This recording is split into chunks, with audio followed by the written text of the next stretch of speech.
Bapak Ibu sekalian yang dimuliakan Allah SWT,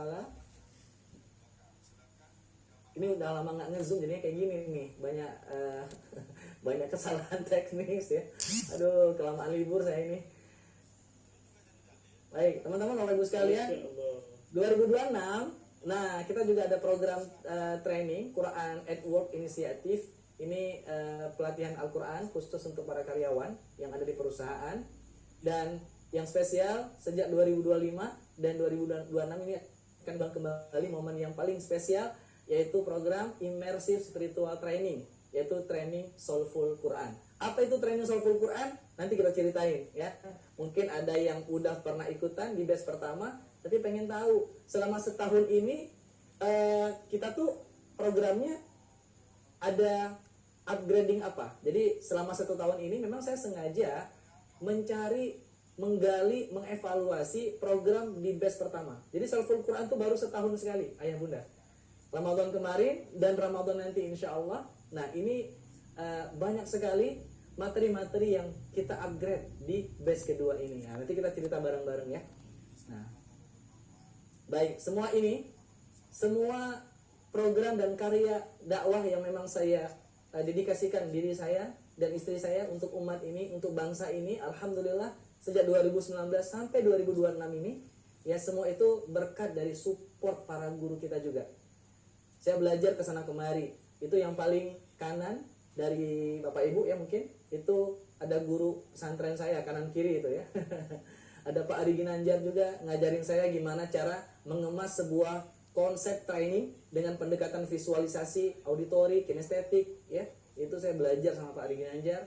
Kemudian mentor saya dari kecil tuh Ustaz Hanan ya. Itu mentor Quran saya sejak saya kecil, usia saya masih TK tuh udah digendong sama beliau. Beliau yang ngajarin saya Quran selain ibu saya. Ada Ustaz Amri, beliau ahli akidah. Ketika kita mengemas sebuah konsep training, kita konsultasi, kira-kira secara akidahnya aman nggak sih? Ya, secara akidah Ahlussunnah wal Jamaah. Beliau doktor di bidang akidah dan filsafat.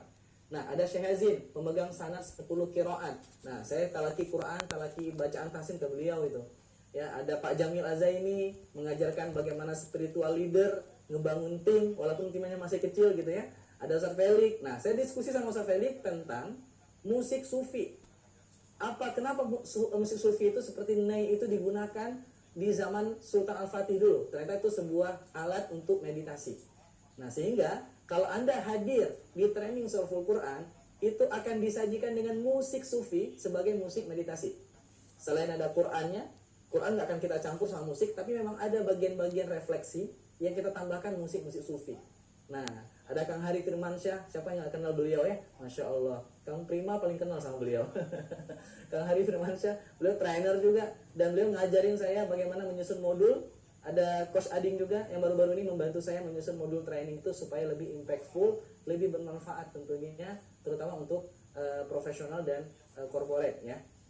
Nah, semua agenda-agenda tadi saya berguru, saya belajar ya, saya nggak sendiri. Dan ada Pak Indrawan juga tadi di atas.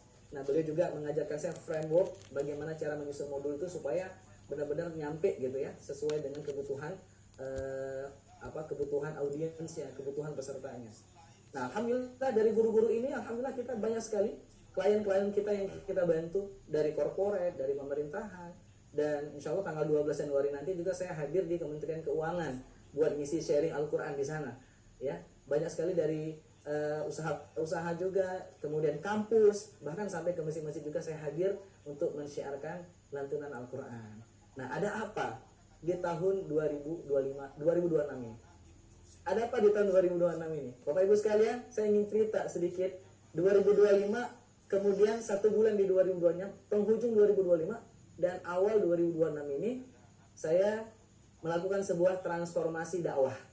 Yang dakwah itu mungkin selama ini dikenal hanya di mimbar kajian, hanya dikenal di kelas-kelas. Tapi dakwah Quran ini belum nyampe ke corporate, belum nyampe ke profesional ataupun eksekutif muda yang ada di perkotaan, belum terlalu nyampe. Mereka justru mencari bagaimana bisa mempelajari Al-Quran, menghadirkan ketenangan batin. Nah, Bapak Ibu sekalian, saya nggak pengen dakwah Quran itu hanya muter di situ aja, hanya ya di lembaga, kalau enggak di masjid, atau kalau enggak di majelis taklim. Itu sudah banyak sekali para ustadz yang memang mensyiarkan dakwah dan Quran di sana gitu. Nah untuk itu saya ingin bagaimana dakwah ini juga ada inovasinya. Inovasi sebenarnya bukan kita merubah konsep dakwah Nabi, enggak. Justru kita bagaimana cara menghantarkan dakwah ini nyampe di tempat-tempat yang belum banyak tersentuh oleh dakwah Al-Quran. Maka di 2026 ini saya jeda sejenak untuk belajar. Alhamdulillah berkat doa Bapak Ibu semuanya, saya belajar untuk bisa menjadi professional trainer. Nah, ini bukan label yang dianggap keren sebetulnya. Justru kalau dalam bahasa dakwahnya Ustaz Hanan itu disebut dengan rohilah. Rohilah itu filosofi dari sebuah onta di zaman Nabi. Ya, coba lihat background saya. Ini kan ala-ala zaman Nabi. Ya. Nah, onta di zaman Nabi itu tugasnya mengangkut beban. Maka seorang dai itu juga seperti itu. Seorang dai itu tugasnya adalah mengangkut beban umat.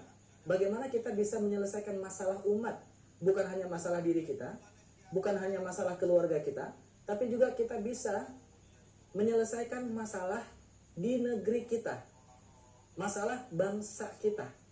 Nah untuk itu saya berikhtiar untuk menjadi professional trainer ini supaya bisa mengambil peran, walaupun kecil perannya, tapi mudah-mudahan ini menjadi hujah nanti di hadapan Allah. Saya juga punya niat dan semangat untuk bisa menyelesaikan beban bangsa kita di Indonesia.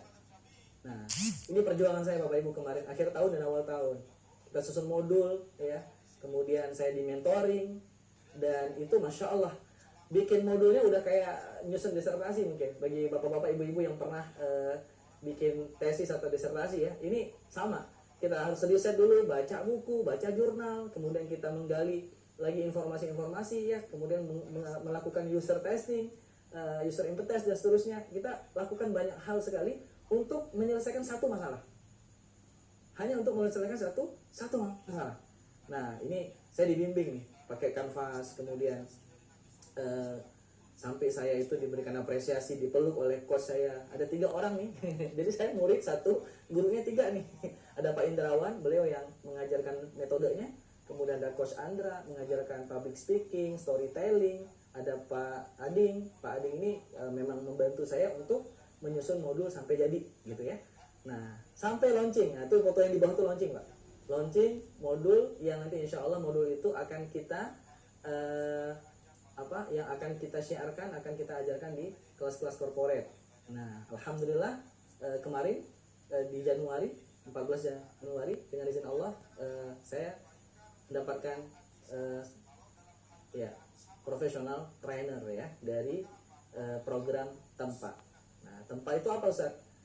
Tempa itu trainer mentoring program. Jadi memang yang ingin menjadi trainer itu akan di tempa dulu gitu ya selama 2 bulan. Dan itu Masya Allah sedikit sekali tidur. Saya jadi keingat Imam Nawawi. Imam Nawawi itu cuma tidur sebentar gitu ya. Kerasa banget perjuangannya dari pagi sampai tengah malam. Tidur sebentar, bangun lagi tengah malam, terus sholat, kemudian habis subuh lanjut lagi gitu ya. Nah Masya Allah semua hal itu harus bisa dipertanggungjawabkan. Selama ini saya ketika berbicara tentang irama, tentang melodi, ini baru berdasarkan hadis, belum berdasarkan penemuan ilmiahnya. Apa nih dampak melodi untuk kesehatan tubuh kita? Ternyata bisa membantu sel hemoglobin. Kemudian ada nggak riset yang menunjukkan orang-orang yang non muslim juga tersentuh sama lantunan Quran? Nah itu saya susun semuanya, itu sudah seperti disertasi pokoknya. Nah sampai kemudian launching itu udah kayak kita tuh kayak sidang gitu ya, kalau di kampus mungkin sidang ya. Nah ini kita sampai launching, alhamdulillah kemarin sudah launching berkat doa Bapak Ibu semuanya. Nah apa masalah yang saya coba selesaikan di negeri ini? Yaitu masalah burnout. Burnout itu kan udah fenomena di mana-mana. Ya, bahkan ketika banyaknya karyawan yang burnout di perusahaan, itu profitnya turun, produktivitasnya turun, absensinya naik. Nah ini sudah memang menjadi fenomena di perkotaan burnout ini. Dan bukan hanya dampaknya itu bukan hanya di perusahaan, tapi juga dampaknya itu sampai ke rumah. Apa yang terjadi dalam rumah? Nah, ada sebuah studi menyebutkan bahwa kelelahan di tempat kerja itu tuh bisa menular sampai ke rumah. Ya, mungkin ada sama di antara kita yang mungkin kerja seharian lelah di kantor, bebannya itu nyampe ke rumah gitu. Ketika pulang ke rumah, ya disambut sama anak sama istri, itu nggak hadir sepenuhnya. Justru mereka itu jadi tempat pelampiasan. Kadang-kadang kita suka marah sama anak, suka marah sama istri ya, gara-gara kita membawa beban dari tempat kerjaan kita ke rumah. Nah ini menjadi keluarga yang tidak harmonis ketika lelahnya bukan hanya fisik tapi juga hatinya lelah. Nah ternyata setelah saya pelajari lagi, setelah saya gali-gali lagi, penyebab utamanya itu burnout itu, kemudian konflik di rumah, ya, kemudian banyak sekali seperti rasa cemas, bahkan kecanduan dengan barang-barang terlarang. Nah itu semuanya penyebab utamanya adalah cuma satu, yaitu jauh dari Allah.